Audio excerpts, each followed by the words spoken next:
सुन के बेटा के पुकार घर आई मैया जी।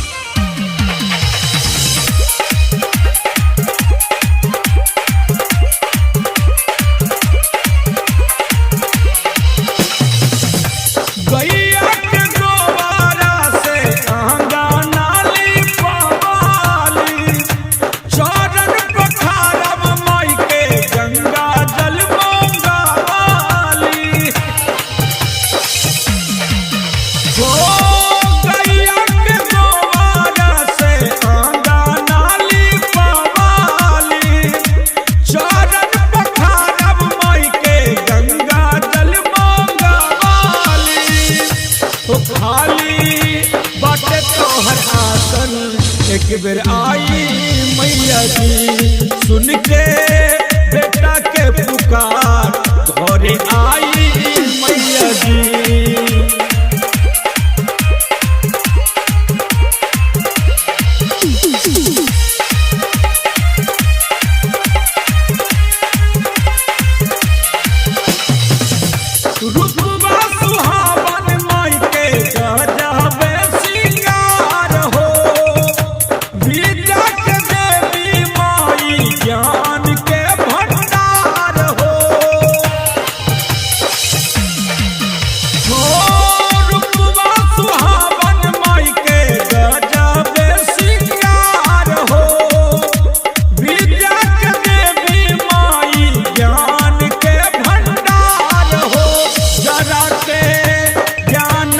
ज्योति मन हर साई मैया जी, जरा के ज्ञानक ज्योति मन हर साई मैया जी।